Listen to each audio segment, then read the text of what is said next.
There you have it, folks. We are here at a local place on Long Island. Actually, the place I've been going to the past couple of days has been warm.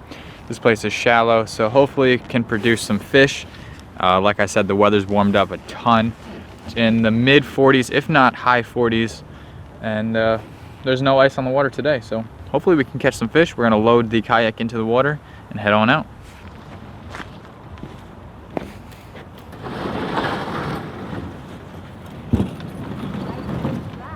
What's that? So we made it onto the water. Today we are dealing with 46-degree weather as of this very moment. 10-mile-per-hour southwest winds and some shoreline. So I'm gonna anchor up and try to stay in one spot. All right, so for those of you who know me, I don't normally throw fluorocarbon, but today I am. I'm throwing 6-pound Fluorocoat from KastKing, and the reason I'm doing this is there's a little bit more stretch in this than the normal braid, and fishing from a kayak in colder weather like February, the bite isn't going to be as aggressive. So with braid, you would potentially go to set the hook and completely rip the lure out of the fish's mouth because the fish aren't as aggressive.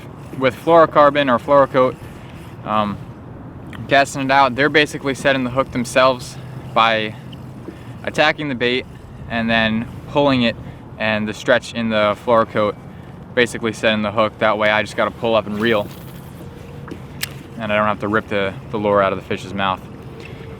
That was proven yesterday when I took my buddy Jared from Intense Outdoors, link in description, out fishing. I was using this Fluorocoat, he was using braid, and he missed every single fish, as opposed to me using my 6-pound Fluorocoat and getting every single fish I caught. But that's one tip for today.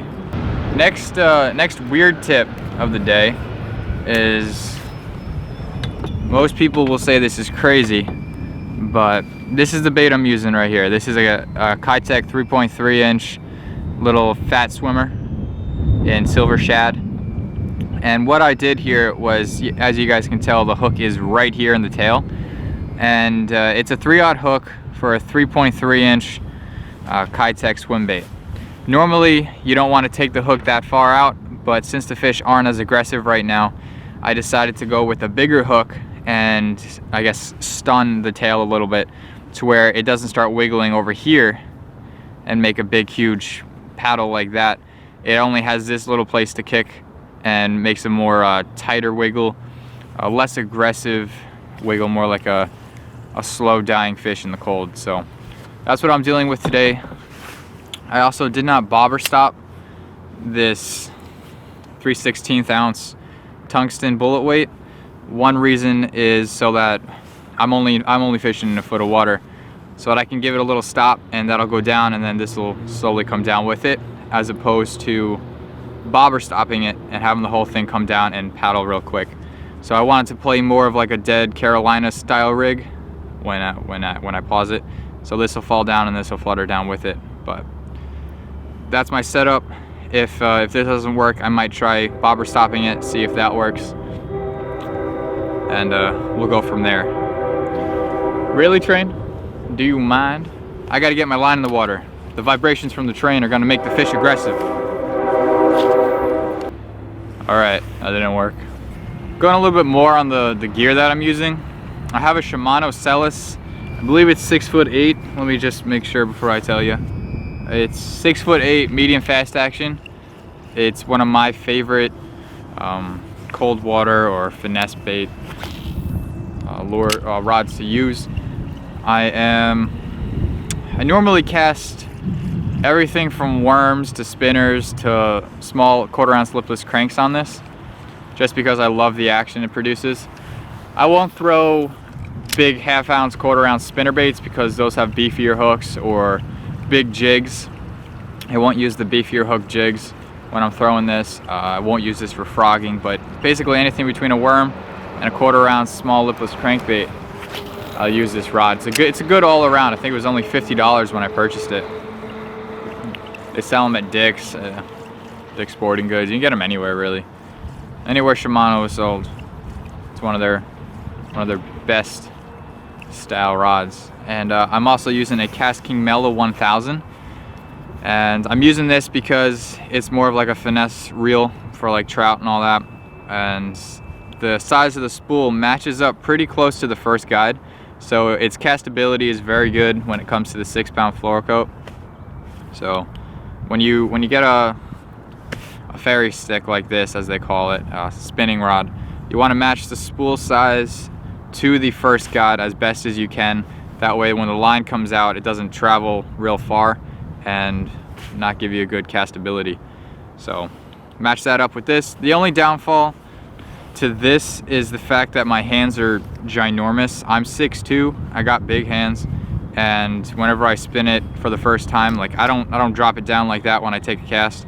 I spin it down, I spin the bail down, and sometimes it hits my knuckles. But if it's cold enough, you don't feel it. Or if it's cold enough, you really feel it. So that's just one thing. So I gave all these tips about cold water fishing, how I'm using 6-pound fluoro and all that. But listen up. Here's the thing, is these are concepts. So the same thing with the swim bait, the 3.5 little tiny guy with the big hook. These are all concepts for you guys to take down to where you go. I'm on Long Island, New York. World state record for New York in general is 11 something for a largemouth bass. And they don't get much bigger than 5. A 5 is a great fish for where I am. A 4 is a great fish for where I am. So if you're watching this, you're in Florida or Texas, you don't got to do exactly what I'm doing with these 3-inch swim baits or 6-pound fluoro or even a spinning rod. You don't have to do it. The concept behind this is get down to the most finesse style that you can during the coldest months. And a lot of you guys are going into spring real soon, and so am I. So the fish are starting to bite, so I'm throwing some things that are going to be able to get some fish, but also trying to keep it as light as possible. That way I'm not overpowering a fish during a cold bite, you know. So if you're in Texas or Florida, you might want to go to 10-pound fluoro, 20-pound fluoro, depending on the vegetation you're fishing in. If you have big lilies, throw braid. Hey, that's all right. But just remember, this isn't set in stone for the entire country, and it's just a concept.